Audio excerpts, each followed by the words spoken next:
Selamat malam, salam sejahtera. Terima kasih karena bersama dengan saya di Nazilin Unity Channel.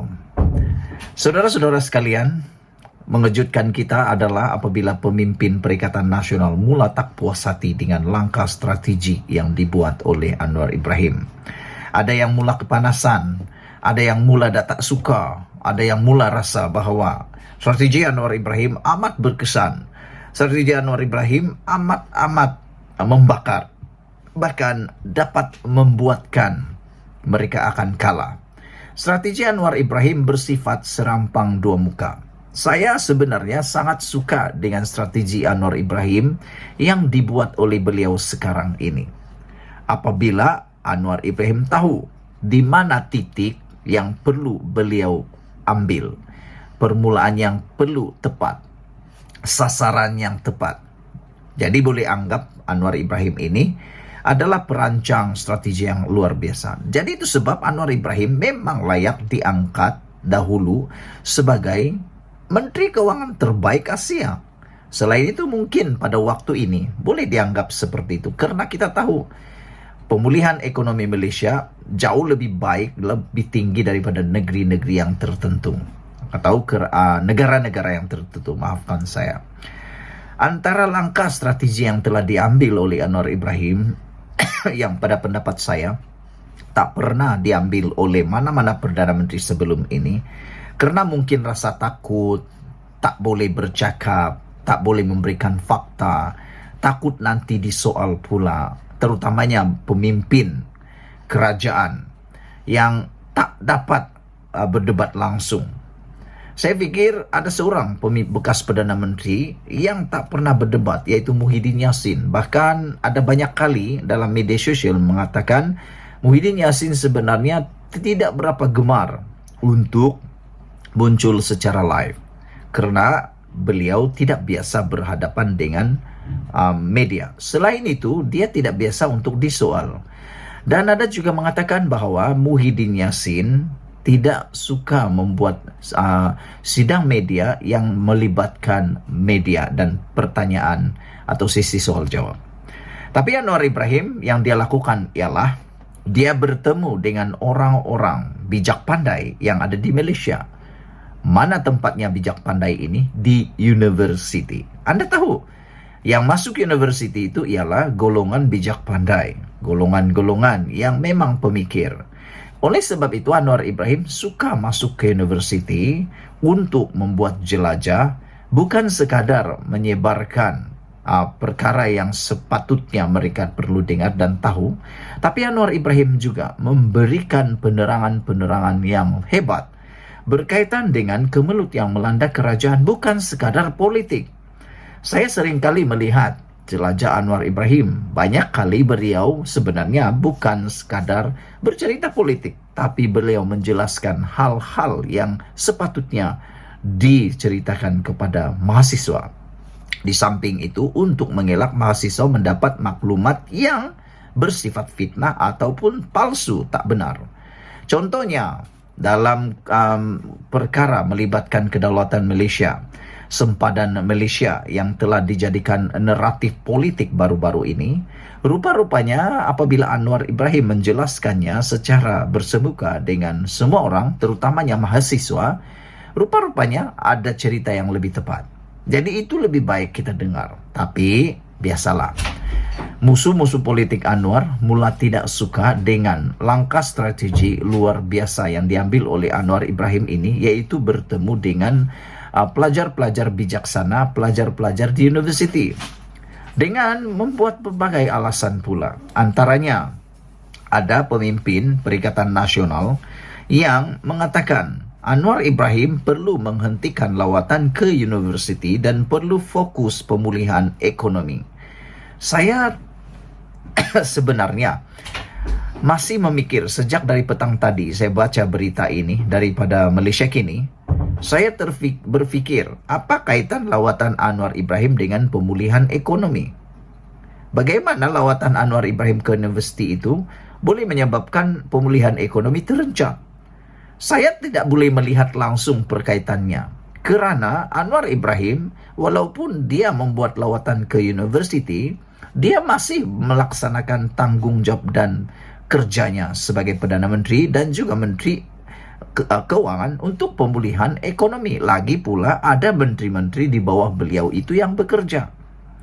Dan kita tahu Anwar Ibrahim ini bukan seperti Perdana Menteri yang lain. Beliau seorang yang hardworking.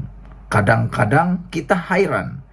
2 jam yang lepas dia ada di Kedah, 2 jam lagi dia ada di Johor, 2 jam lagi dia ada di Kuala Lumpur, 2 jam lagi dia ada di Turki, 2 jam lagi dia ada di China, 2 jam lagi dia ada di Parlimen.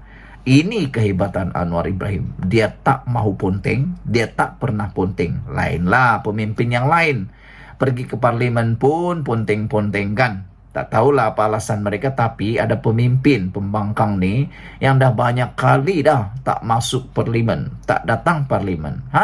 Itu yang perlu dipersoalkan, bukan lawatan Anwar Ibrahim ke universiti ini yang perlu dipersoalkan. Saya tak setuju apabila pemimpin ini kata hentikan lawatan ke universiti, fokus pemulihan ekonomi. Saya fikir ini sekadar satu perasaan risau dan takut. Kerana Anwar Ibrahim sedang membawa gelombang muda. Kalau Karti Pembangkang membawa gelombang hijau, Anwar Ibrahim membawa gelombang muda. Dia tahu titik untuk mendapat kepercayaan yang paling bagus ialah melalui golongan muda. Lagi pula golongan muda ini amat progresif, aktif, dinamik, kreatif dan mempunyai pemikiran yang terbuka. Minda mereka amat terbuka. Seorang ahli Parlimen Perikatan Nasional menggesa Perdana Menteri Anwar Ibrahim supaya menumpukan sepenuh perhatian ke arah menangani kesusahan rakyat dan ekonomi negara daripada membuat lawatan ke kampus untuk bertemu pelajar. Ahli Parlimen PAS mewakili Besut iaitu Cik Muhammad Zulkifli Juso berkata sesi perjumpaan Anwar dengan pelajar universiti boleh dilihat sebagai program kempen politik secara terbuka di universiti yang bertujuan untuk mempengaruhi undi anak muda menjelang pilihan raya negeri tidak lama lagi. Pengundi muda turut merasai kesusahan yang dilalui keluarga mereka. Mereka boleh menilai sendiri kredibiliti dan prestasi kerajaan hari ini yang menyelesaikan masalah ekonomi negara tanpa perlu kepada pertemuan demi pertemuan yang diatur bersama Perdana Menteri, kata beliau. Saya tidak setuju dengan apa yang beliau kata ini. Kerana perjumpaan dengan Perdana Menteri itu akan menceritakan yang benar, sebenar-benarnya. Tetapi yang selalu tersebar melalui media sosial, terutama TikTok, Facebook dan sebagainya, itu adalah unsur yang paling tidak benar. Jadi sangat penting sebenarnya Perdana Menteri membuat lawatan seperti ini, pertemuan seperti ini, penjelasan seperti ini. Satu pertanyaan saya kepada ahli parlimen ini, kalau kamu mempunyai kuasa nanti, kamu akan tiru, kamu tak tiru ke langkah ini? Saya pikir hanya kerana mereka tak pernah fikir sebelum ini, maka mereka tak buat. Tapi kalau mereka terfikir, mereka akan dahulu buat. Nanti kalau mereka akan menjadi berkuasa, saya pikir mereka akan turut meniru langkah dan strategi Anwar ini. Atau mereka akan lebih teruk lagi daripada Datuk Seri Anwar Ibrahim bertemu dengan pelajar mahasiswa. Ada mungkin mereka terus tinggal di universiti. Kata beliau, rakyat katanya tetap tidak yakin bagaimana kerajaan Madani mahu menyantuni isu-isu kesusahan hidup dan keluh kesah rakyat, kata beliau lagi. Saudara-saudara sekalian, itulah dia isu yang hangat pada malam ini. Sekian dulu apa pendapat kamu. Jangan lupa tinggalkan komen Anda, tekan butang subscribe. Malaysia kita punya, kita jaga sama-sama, cintai Malaysiaku. Bye-bye. Selamat malam, salam sejahtera. Ada orang tulis bulan September atau bulan Ogos kerajaan akan tumbang. Apa alasannya? Kita pun tak berapa pasti. Yang pastinya persoalan ini timbul. Mungkinkah kerajaan bertukar lagi selepas PRN? Tarikh pilihan raya PRN ke-15 di 6 negeri yang masih berbaki selepas PRU 15 November lalu bukan rahsia lagi. Umum sudah tahu, PRN di Selangor, Kelantan, Terengganu, Kedah, Pulau Pinang dan Negeri Sembilan diadakan paling lewat pun pada awal atau pertengahan Ogos ini. Itu sebabnya apabila paling lewat pun pertengahan Ogos ini, seluruh 6 negeri ini harus melaksanakan pilihan raya negeri, maka ada menjangkakan kerajaan perpaduan akan tumbang pada bulan September. Semua jentera parti yang bertanding telah bersiap siaga, kecuali ada beberapa negeri masih peringkat akhir pengagihan kerusi. Pengagihan kerusi ini selesai agak lewat kerana semua parti telah bergabung dalam satu organisasi politik yang dinamakan Pakatan Harapan PH dan juga Perikatan Nasional PN. Sebelum ini proses pengagihan kerusi tidak rumit kerana masing-masing bertanding atas nama parti sendiri, seperti Barisan Nasional dengan komponen utamanya MCA dan MIC. Manakala PAS pula tidak ada masalah kerana parti itu bertanding atas namanya sendiri dan mudah untuk menyenaraikan nama calon serta akan meletakkannya di mana-mana kerusi yang difikirkan mereka perlu. Sekarang, tidak boleh meletakkan calon sesuka hati kerana rakan gabungan juga perlukan kerusi untuk bertanding. Jadi berlaku sedikit kerumitan dalam pengagihan kerusi kerana kerusi akan dibahagikan sama rata antara komponen gabungan. Berbalik kepada PRN di 6 negeri ini pula, masing-masing antara Pakatan Harapan dan Perikatan Nasional yakin dapat mempertahankan negeri yang disandang, malah tidak mustahil ada 1-2 negeri yang bakal bertukar pemerintahan. Parti mana yang dinobatkan menang majoriti akan diketahui pada malam pilihan raya nanti yang akan diumumkan secara rasmi oleh SPR. Pelbagai persoalan mula timbul. Dapatkah Perikatan Nasional mengekalkan 3 negeri yang disandangnya, yaitu Kelantan, Terengganu dan Kedah? Manakala Pakatan Harapan pula, dapatkah mengekalkan Negeri Sembilan, Pulau Pinang dan Selangor? Jadi maknanya 3 lawan 3. Siapa yang akan lebih hebat? Senario PRU 15 pada 19 November lalu menjadi kayu ukur kepada pengundi. Sama ada hendak mengekalkan negeri yang diperintah oleh PN dan PH atau mereka merasakan patut ditukar kepada kepimpinan baharu. Semuanya terpulang kepada pengundi kerana mereka yang akan menentukan nasib negeri mereka diperintah oleh siapa.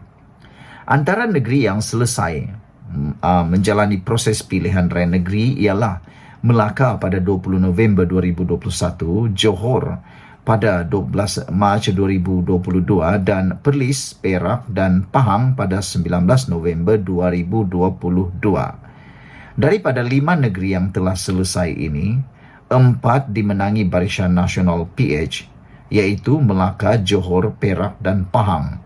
Manakala Perlis dimenangi Parti Perikatan Nasional PN. Di sini menyaksikan BNPH sudah mendahului 4-1, tidak termasuk Kelantan, Terengganu dan Kedah yang dimenangi PN pada PRU 14 tahun 2018. Yang pasti sebelum akhir bulan ini, 6 negeri yang terbubar secara otomatik, walaupun sudah ada yang mengumumkan pembubaran DUN pada 22, 23 dan 27 Jun ini. Di peringkat Kerajaan Persekutuan, PH sudah menang selesai dan dengan lebih 2/3 majoriti apabila gabungan 19 parti berjaya membentuk kerajaan perpaduan pada 24 November tahun lalu. Tinggal lagi sejauh mana Perikatan Nasional yang dibarisi Parti PAS, Bersatu dan Gerakan dapat menafikan kemenangan PH itu di peringkat negeri. Di Semenanjung ada sebanyak 11 negeri yang terlibat dalam pilihan raya. Setakat ini, 5 negeri sudah selesai.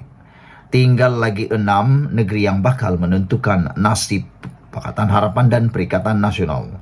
Jika Perikatan Nasional berjaya kekalkan 3 negeri yang dimenanginya pada PRU 14 yang lalu, dalam PRN 15 Ogos ini, parti itu kekal sebagai pembangkang sehingga tempoh akhir PRU 15 pada 2027. Tetapi jika Perikatan Nasional berjaya merampas 2 atau 3 lagi negeri pada Ogos ini, tidak mustahil ianya akan menggugat pentadbiran Pakatan Harapan di peringkat pusat. Ia umpama seorang bapa mempunyai 11 anak, dengan 6 daripadanya anak tiri berlainan ibu lain. Sudah tentu kacau bilau keharmonian rumah tangganya. Sedangkan sesebuah kerajaan atau sesebuah keluarga memerlukan keharmonian, kesejahteraan hidup agar mudah ketua keluarga membina kehidupan yang baik, aman dan sentosa. Situasi ini yang mendebarkan sesetengah pemerhati politik. Ada yang meramalkan jika ia berlaku saling tidak tumpah suasana politik sama seperti sepanjang tempo PRU14 yang menyaksikan 3 kali pertukaran kerajaan dan pentadbiran atau pentadbiran. Mereka mengharapkan perkara itu tidak berulang lagi pada PRU15, tetapi nampaknya ia semakin rumit kerana bila-bila masa akan berlaku lagi kerajaan tebuk atap. Walaupun Perlembagaan Negara sudah memasukkan Akta Anti Lompat Parti yang melarang individu dalam kerajaan atau kalangan ahli parlimen atau adun lompat parti, tetapi setiap pemimpin politik mempunyai kelicikan tersendiri. Mereka tahu tidak boleh lompat. Mereka guna kaedah lain, kaedah yang membolehkan kerajaan bertukar tangan. Pada orang politik, mereka tidak fikir perbuatan itu akan menyusahkan rakyat, boleh menyebabkan ekonomi negara dan pentadbiran terganggu. Tetapi demi kepuasan diri, apa mereka peduli? Kalau mereka seorang yang peduli dengan permasalahan itu, maka tidak berlakulah langkah Sheraton pada Februari 2020. Langkah Sheraton bermula apabila 11 ahli parlimen daripada PKR mengumumkan keluar parti dan beberapa ahli parlimen daripada Bersatu keluar dari gabungan Pakatan Harapan. Mana mereka nak ambil iktibar dari pengalaman itu? Yang penting, mereka dapat kuasa memerintah. Masalah rakyat selesaikan kemudian. Dipetik daripada Malaysia Gazette. Sekian dulu untuk kali ini. Jangan lupa tinggalkan komen Anda. Adakah Anda juga bersetuju dengan ulasan dan juga komen netizen bahawa kerajaan akan tumbang pada September ini? Saya tetap dengan pendirian saya bahawa kerajaan pimpinan Anwar Ibrahim tidak akan tumbang pada bulan September ini. Bahkan akan menjadi lebih kukuh dan akan menjadi lebih kuat. Sekian dulu untuk kali ini. Jangan lupa tinggalkan komen Anda. Kita jaga. Bye-bye. Selamat malam, salam sejahtera. Terima kasih kerana bersama dengan saya di Nazilin Unity Channel. Satu isu yang hangat diperdebatkan pada malam ini di media sosial ialah apabila ada yang menulis kerajaan akan tumbang pada bulan Ogos ini. Ada mengatakan bahawa kerajaan perpaduan Anwar Ibrahim akan tumbang pada bulan Ogos ini. Wow. Apabila isu ini timbul dan isu ini menjadi perdebatan dalam media sosial, ramai yang mula menjangkakan dan menulis pelbagai ramalan.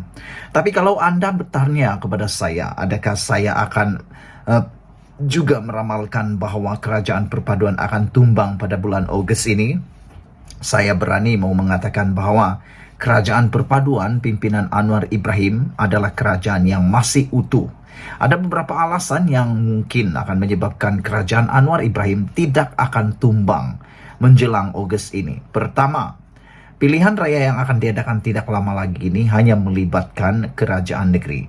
Ianya tidak ada kaitan langsung dengan kerajaan persekutuan. Walaupun ada penganalisis politik yang mengatakan bahawa mungkin akan ada perbincangan ataupun rundingan antara parti-parti dalam negeri untuk membentuk kerajaan negeri yang mungkin akan mempengaruhi keputusan di persekutuan, kata mereka. Namun demikian, harus Anda ingat, yang terlibat dalam pilihan raya ini adalah hanya tanah Melayu ataupun Malaya. Tidak terlibat ialah Sabah dan Sarawak. Dan Anda harus ingat, Anwar memiliki sokongan paling besar ialah daripada Sabah dan juga Sarawak. Selagi dua buah negeri ini tidak menarik sokongan terhadap Anwar Ibrahim akan kekal menjadi Perdana Menteri sehingga penggal ini selesai. Oleh sebab itulah, apabila ada penganalisis politik mengatakan bahwa ada mungkin kerajaan Anwar Ibrahim akan tumbang pada bulan Ogos selepas PRN kerana menurut mereka akan ada kekalahan di negeri seperti Kelantan, Kedah, Negeri Sembilan dan juga di Terengganu. Mereka kata mungkin akan ada buat U-turn dan mereka tidak berselindung. Mungkinkah UMNO atau Barisan Nasional akan membuat U-turn, kata mereka. Walau macam manapun UMNO atau BN buat U-turn kerana mereka memberikan alasan tentang Najib yang tidak dibebaskan dengan segera dan sebagainya, saya melihat tidak ada sebab untuk kerajaan perpaduan pimpinan Anwar Ibrahim ini akan tumbang kerana Anwar Ibrahim telah berjaya menambat hati kerajaan Sabah dan juga Sarawak. Kerana kita tahu pimpinan Anwar Ibrahim lah yang paling serius di dalam membincangkan dan menunaikan MA63. Baru 7 bulan Anwar Ibrahim bersama dengan kerajaan pimpinannya ini telah beberapa perbincangan, rundingan tentang MA63 telah pun ditunaikan oleh Anwar Ibrahim, yang mana berpuluh tahun sebelum ini kerajaan pimpinan sebelum ini tak pernah ambil keputusan. Anwar Ibrahim hanya 7 bulan telah menyelesaikannya. Jadi saya fikir ini telah menambat hati orang yang ada di Sarawak dan juga di Sabah. Namun persoalan besar lagi ialah, adakah kerajaan akan tumbang? Mungkinkah kerajaan akan bertukar lagi selepas PRN? Saudara-saudara sekalian, pilihan raya negeri PRN ke-15, 6 negeri yang masih berbaki selepas PRU 15 November tahun lalu bukan rahsia lagi. Umum sudah tahu. Jadi saudara-saudara sekalian, saya fikir selain daripada alasan sebentar tadi ialah Anwar Ibrahim tidak akan juga tumbang. Kerajaan pimpinan Anwar Ibrahim tidak akan tumbang pada dalam kerajaan ini kerana Anwar Ibrahim memiliki sokongan di Dewan Rakyat sebanyak 2/3. Apabila sokongan 2/3 ini dicapai, hampir mustahil untuk ditumbangkan melalui langkah Sheraton atau juga dikenali sebagai langkah Saiton 2.0. Tidak mungkin Anwar Ibrahim akan dapat ditumbangkan kecuali tidak ada akta anti lompat parti seperti sebelum ini. Tapi oleh kerana kerajaan yang ada sekarang ini telah pun melaksanakan, mewartakan akta undang-undang anti lompat parti, maka dengan itu hampir mustahil untuk melakukan lagi langkah Sheraton 2.0 kerana natijahnya amat besar. Dan saya fikir kalau tidak ada rang undang-undang anti lompat parti itu dikuatkuasakan, hari ini sudah kita akan melihat berpuluh-puluh katak sudah mula melompat. Berpuluh-puluh katak politik yang berhormat, yang tidak mempunyai marwah telah pun berlompat parti. Tapi oleh kerana adanya rang undang-undang lompat parti, dan kita salut kepada ahli politik kita kerana telah meluluskan penyelesaian kepada kemelut politik Malaysia ini, terutamanya rang undang-undang lompat parti ini, maka tidak ada lagi yang berani cuba-cuba untuk mengadu nasib untuk lompat parti. Karena mereka tahu kalau mereka lompat parti, mereka terpaksa letak jawatan, digugurkan jawatan sebagai ahli parlimen dan akan diadakan pilihan raya semula. Dan pastinya itu akan memberikan masalah besar kepada mereka, meskipun mereka mungkin memikirkan ada peluang menang kalau mengikut sesuatu parti. Saya cakap rang undang-undang parti, lompat parti ini bukan hanya merujuk kepada kerajaan pimpinan Anwar Ibrahim, tetapi juga kepada pembangkang. Manalah kita tahu kan, ada daripada pembangkang yang pindah kepada Anwar Ibrahim ataupun kerajaan perpaduan. Siapa yang tahu kan? Politik ini macam-macam. Politik ini amat dinamik, kata mereka. Politik ini politik yang luar biasa. Yang kemarin lain, hari ini lain. Esok lain, besok lagi lain. Kemarin gaduh-gaduh, sekarang minum kopi bersama-sama. Itulah politik yang ada di Malaysia, amat dinamik dan progresif. Jadi itu sebab saya kata, rang undang-undang anti lompat parti telah pun menyelamatkan Datuk Seri Anwar Ibrahim. Tapi jangan silap, ia juga bukan sekadar menyelamatkan kerajaan pimpinan Anwar Ibrahim, tetapi juga telah menyelamatkan blok pembangkang. Karena Anda mungkin tak dapat tahu, kita mungkin tak dapat jangka bahawa sebenarnya ada dalam kalangan parti pembangkang yang mungkin secara diam-diam sudah mula fikir-fikir untuk mencari jalan bagaimana untuk menyertai kerajaan perpaduan. Mungkin kita tak tahu. Sama juga dengan kerajaan. Mungkin ada yang nak pindah pembangkang, tapi pun kita tak tahu. Tapi persoalannya mana lebih ramai, daripada pembangkang pindah kerajaan atau kerajaan pindah pembangkang, kita pun tak tahu.